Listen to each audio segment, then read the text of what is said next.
देखिए अगर क्यूबॉइड की बात करें कि क्यूबॉइड कैसा शेप होता है, तो आप ये देख रहे हैं ये क्या है, डस्टर है ना। तो डस्टर का शेप जो होता है वो क्यूबॉइडल शेप होता है। कैसा शेप होता है? क्यूबॉइड जो बनता है आपका वो रेक्टेंगल से बनता है। अगर हम स्केल का शेप पूछे तो ये कैसा है? स्केल को इंग्लिश में रूलर कहते हैं, रूलर भी कहते हैं, स्केल भी कहते हैं ना। तो इसका शेप देखिए रेक्टेंगुलर है, यानी कि लंबाई है और चौड़ाई है, दोनों बराबर नहीं। अगर बराबर होती तो स्क्वायर हो जाता है ना, चौकोर हो जाता। तो ये लेंथ हो गई, ये ब्रेथ हो गई, ठीक है, लेंथ ब्रेथ। तो ये रेक्टेंगल है।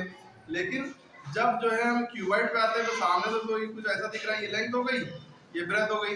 लेकिन जब हम थोड़ा साइड से देख रहे हैं तो ये लेंथ है और ब्रेथ ये हो जाएगी। अब ब्रेथ ये हो गई, हाइट ये हो गई। क्लियर हो गई बात? Length, breadth, height. तो जब तीनों चीजें दी हैं, अगर हमें बताना है इसका वॉल्यूम कितना है, वॉल्यूम का मतलब होता है अंदर की जगह। अब इसके अंदर तो जगह नहीं है ना, लेकिन मतलब ये कितना स्पेस घेरेगा ये भी कह सकते हैं, वो एरिया होता है, ठीक है। फिर भी अगर इसका वॉल्यूम निकालना है कि कितना स्पेस ऑक्यूपाई करेगा, तो पहले इसकी हम लेंथ नापते हैं।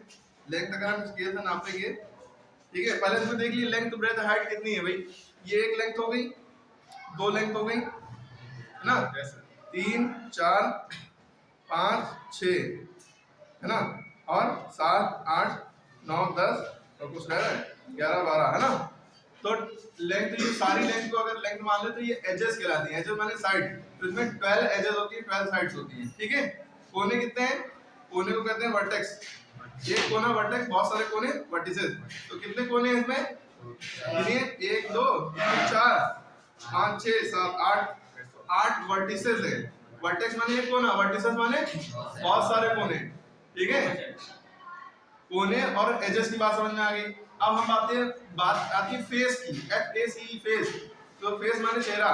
तो देखिए एक फेस ये हो गया, एक फेस हो गया, एक जस्ट इसके पीछे हो गया, दो फेस हो गए, 1 2 है ना, 3, फिर इसके पीछे 4 और 5, इसके पीछे 6। तो फेस कितने हो गए? 6। तो ये क्यूबॉइड की सारी डिटेल हो गई। अच्छा, क्यूब क्या होता है? जो डाइस होता नहीं है लूडो में आप थ्रो करते हैं, वो डाइस जो है क्यूब होता है, उसमें सारी साइडें बराबर होती है। उसमें भी 6 फेसेस होते हैं और 12 एजेस होती है और 8 वर्टिसेस होती है, 8 कोने होते हैं। क्लियर हो गई यहाँ तक? अब हमें इसका वॉल्यूम अगर निकालना है तो कैसे निकलेगा? पहले इसकी लेंथ नाप लेंगे। कोई भी ये लेंथ है, सब ये लेंथ है, लेंथ लगभग आ रही है 15 सेंटीमीटर है ना। आप 0 से नापते हैं ना, कहाँ नापते हैं? 0 से नापते हैं तो 15 से कम ही है, 14.5 है, लेकिन हम इसको 14 मान ले रहे हैं, ठीक है। अगर हम इसकी हाइट की बात करें तो 0 से 2 आ रही है ना, 2 हाइट हो गई।